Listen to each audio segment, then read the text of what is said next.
Hoy, en Historias Necesarias, la biografía, historia de vida del Dr. Bach, creador del sistema Flores de Bach. Todo comienza el 24 de septiembre de 1886, cuando nace Edward Bach en un pueblito en las afueras de Birmingham, Inglaterra, siendo el hijo menor de una familia de origen galés, donde su padre era el dueño de una fundición de hierro. Desde niño mostró gran amor a la naturaleza, un fuerte poder de concentración en aquello que despertaba su interés, un excelente sentido del humor, gran intuición y sensibilidad y amor por lo bello y armonioso.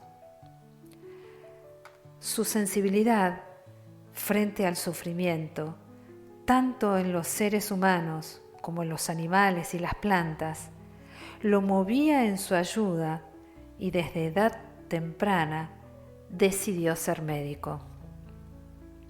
Al terminar la escuela, a los 16 años, resolvió que antes de iniciar sus estudios de medicina, trabajaría en la fábrica de su padre.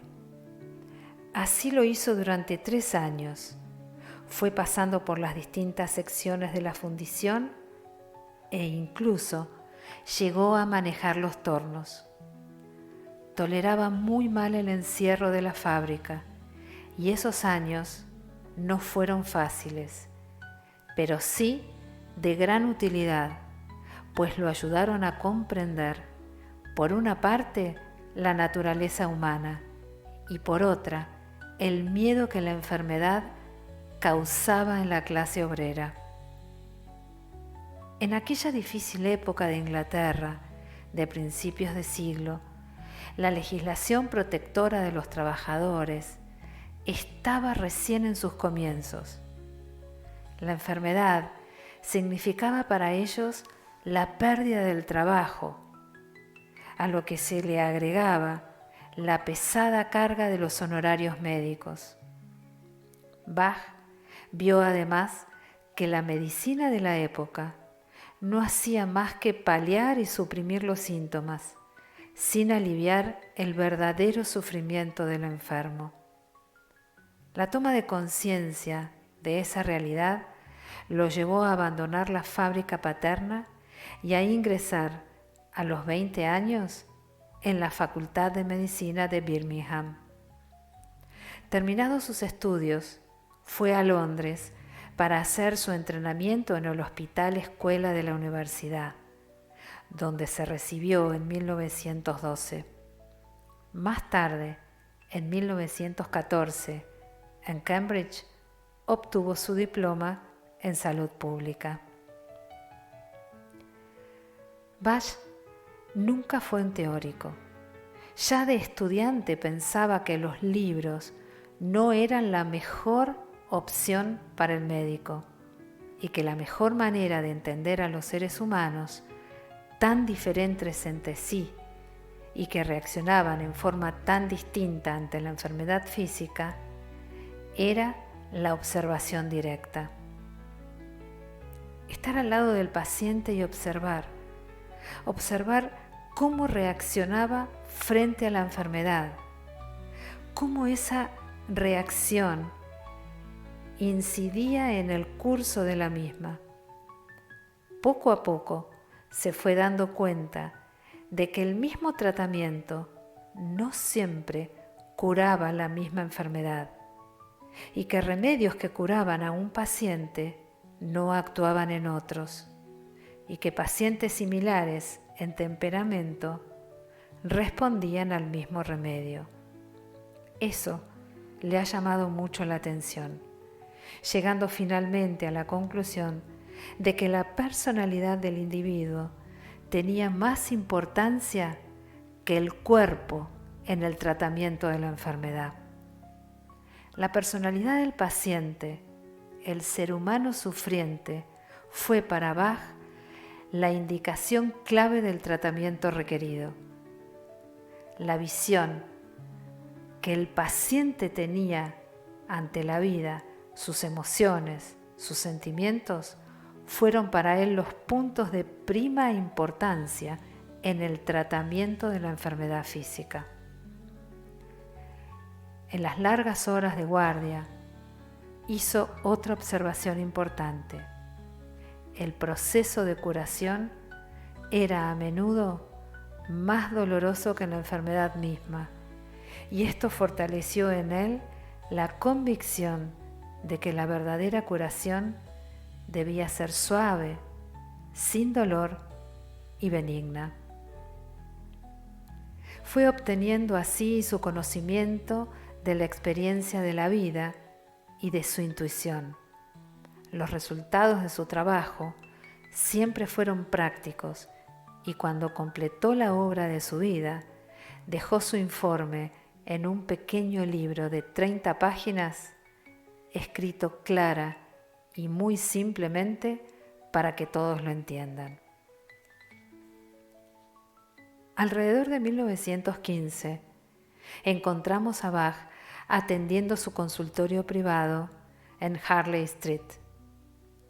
Cada vez estaba más insatisfecho con los tratamientos ortodoxos.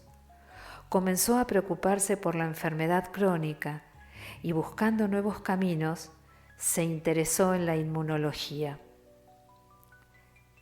Entra en esa misma época como bacteriólogo, asistente del Hospital Escuela de la Universidad, pensando que allí encontraría en esta especialidad la respuesta a sus inquietudes.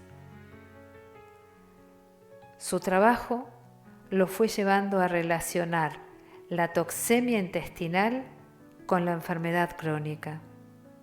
Llegó a descubrir que ciertos gérmenes intestinales que se encontraban habitualmente en todas las personas y a los que hasta ese momento no se les había dado importancia, se hallaban en mayor cantidad en los casos de enfermedad crónica.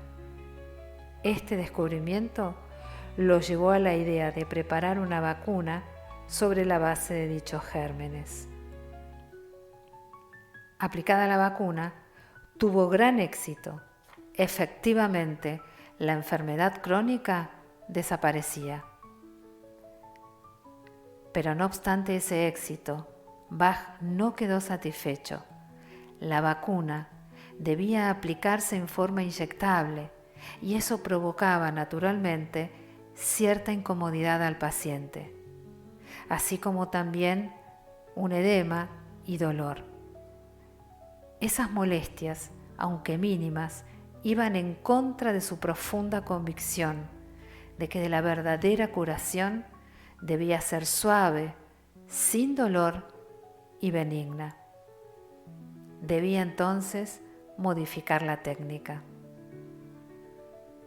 Pero poco tiempo después se dio cuenta que si administraba la segunda vacuna cuando el efecto de la primera había desaparecido o cuando el cuadro del paciente quedaba estacionario, actuaba mejor.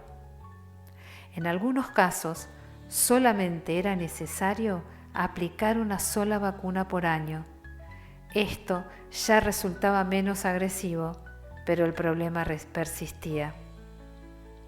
La Primera Guerra Mundial había estallado en Europa. La salud de Bach no era buena y fue rechazado para el servicio activo en el exterior.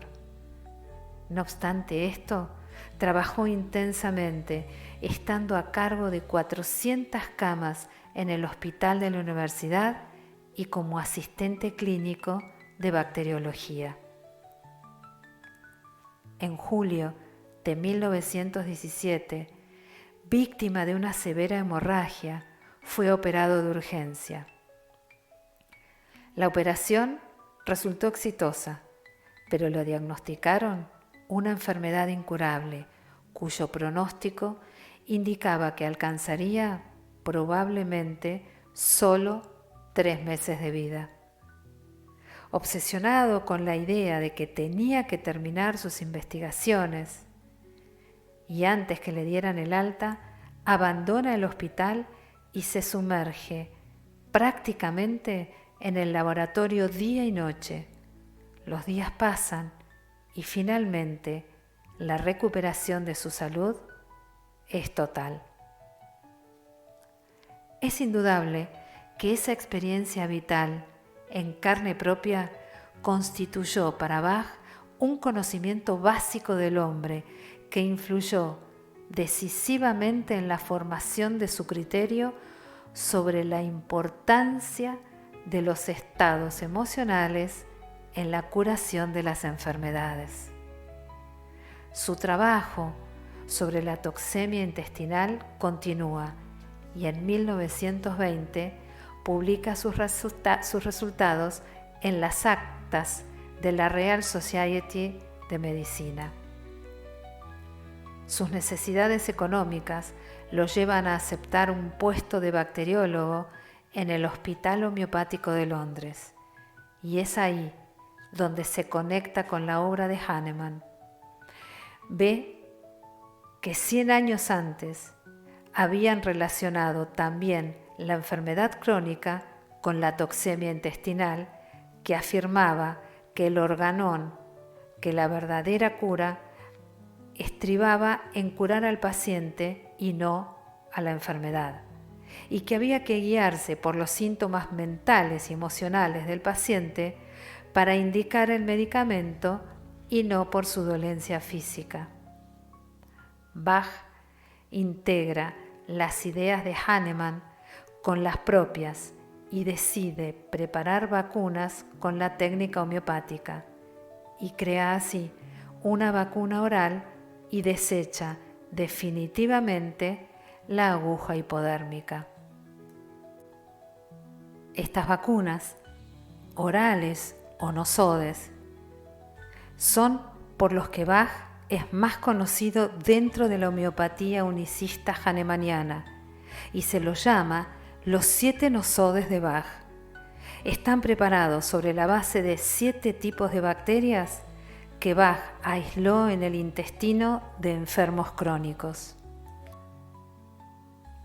A medida que usaba los 7 nosodes, Bach comenzó a darse cuenta que a cada grupo bacteriano le correspondía un tipo diferente y definido de personalidad humana y comenzó a indicarlos según los síntomas temperamentales de los pacientes. El resultado fue excelente. Lentamente, la experiencia clínica y la investigación lo llevaron a concluir que los nosodes no curaban todas las enfermedades crónicas, sino un criterio del tipo de ellas. Su descubrimiento lo lleva a ser famoso y muy reconocido. Una noche estaba tan aburrido en una cena formal a la que lo habían invitado que comenzó a observar a toda la gente a su alrededor. Se le ocurrió pensar que toda la humanidad consistía en un número definido de tipos y que cada individuo en ese lugar pertenecía a uno de esos tipos, y pasó el resto de la velada observando cómo comían, cómo sonreían, cómo movían sus manos, cómo movían sus cabezas, las actitudes de sus cuerpos, las expresiones de sus caras, el tono de la voz que usaban. Y advirtió que algunos eran tan parecidos entre ellos que parecían de la misma familia, pero sin serlo en realidad. Al terminar la cena, había llegado a la conclusión de que los individuos de cada grupo no padecerían las mismas enfermedades, sino que reaccionarían de la misma manera a la enfermedad. De ahí en adelante estudió cada paciente que veía en sus reacciones, expresiones, pequeños hábitos y prescribía sus medicamentos de acuerdo a eso. Durante esa época, Bach pasaba sus días entre los parques de Londres, donde buscaba hierbas y plantas, y el laboratorio donde las estudiaba. Un día surgió en él el impulso de ir a Gales, la tierra de sus mayores antepasados, y allí encontró las primeras 3 flores que las constituirían más tarde en su nuevo sistema médico.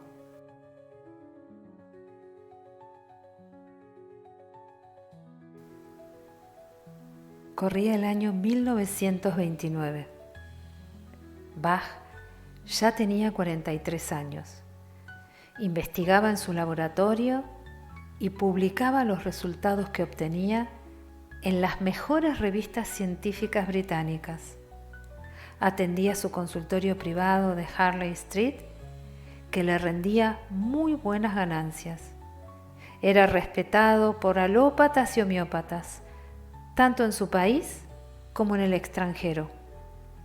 Estaba en pleno éxito profesional y con una carrera brillante de investigador por delante. A fines de ese año, y ante el asombro de sus colegas, toma una resolución drástica. Convencido que la medicina tradicional no era su camino, clausura su consultorio y cierra su laboratorio. Pasó años recorriendo los campos y estudiando las plantas. Descartó las plantas primitivas como las algas y los musgos, también las medicinales comunes y las que se usan para la alimentación. Pensó que toda la vida de las plantas está concentrada en sus flores y centró su atención en las flores silvestres. Un día se le ocurrió que las gotas de rocío que estaban sobre las flores debían participar de la energía de las mismas y por lo tanto sus propiedades medicinales. Pensó también que el proceso de extraer su poder curativo debía ser tan simple y suave como lo era la forma en que las abejas extraían la miel de las flores.